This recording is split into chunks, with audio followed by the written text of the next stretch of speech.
Good afternoon, everybody, and here are my audience.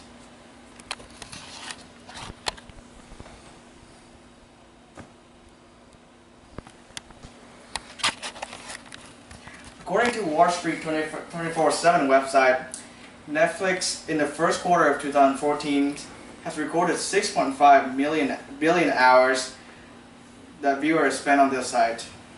With that divided equally among the subscribers, they got an average of 44 minutes per day for each person. And as a subscribers, it has inclined me to learn more about them and how they work. And today I would like to tell you about the history of Netflix, what is the idea behind it, how they survive through the downfall of the economy, how they evolve, adapt to the growing of the digital age.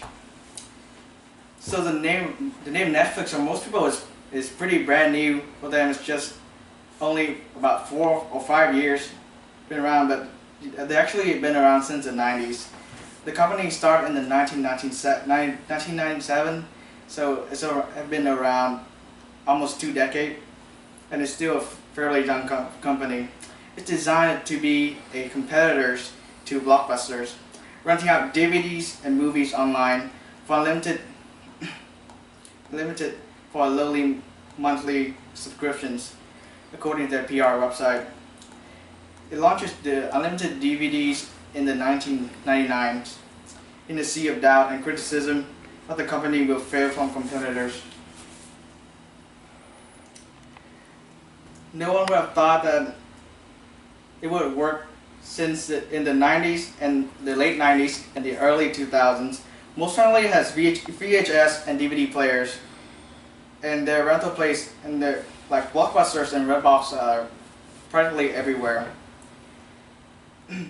What makes Netflix work is not the amount of selection that people want, but the choice of unlimited renting for a low monthly payment that actually hooked them up. By July of 2011, in an article on the website How Stuff Work, Netflix has said they have more than 25 million subscribers in both US and Canada region. And as of today, Netflix has released in European countries like UK, Ireland, and Nordic countries, and Netherlands in 2013. Despite deafness from other companies, Netflix has continued to grow rapidly, and here are some gross income of Netflix.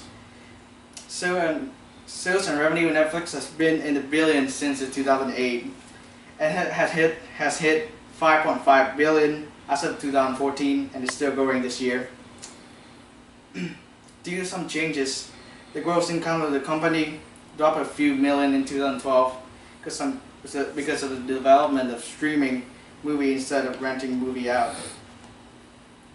Now, I would like to tell you all about how Netflix actually works. Just like all movie and DVD rental places, Netflix has a colossal library of DVDs and movie and TV shows. But there are some different about the libraries. They don't actually just stay in the same place forever, but they actually trade out and replace the movie people don't really choose or rent. This creates a wide selection for their subscribers, and have more choice for renting movie out. It's not just about having a DVD place next to your house anymore, since this age, you're so busy, you can't just always go to the DVD rental place and choose a movie out, rent it, and bring it back. Instead, Netflix capitalized on sending DVD to people instead of making them pick it up.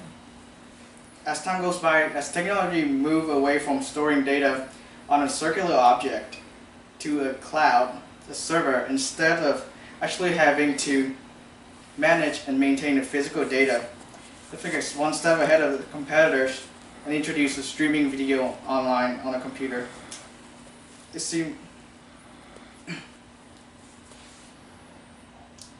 One of my first experiences in America 4 years ago is the amount of DVD rental places around just Baton Rouge. There must be 30 or 40 locations that I can remember that can rent DVDs or VHS even from times and times. and they start to disappear one by one as years go by.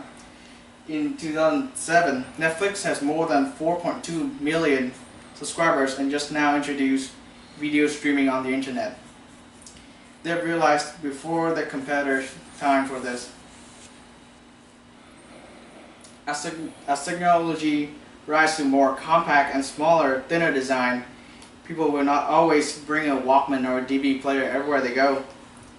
And Netflix realized its potential of streaming video on the internet instead, which led to a dramatic change in their system.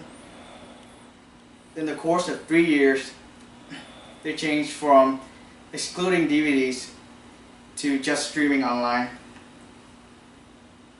in which at the point they pretty much dominate their first competitors, Blockbusters, who is now bankrupt and nowhere to be found, thus end the era of renting DVDs with a sky-high price. So now I've informed you all about the history of Netflix, how it adapted, survived, and evolved in the digital age, and what is the idea behind it. I hope I've been helpful to you all. Thank you and have a wonderful day. Here are my audience.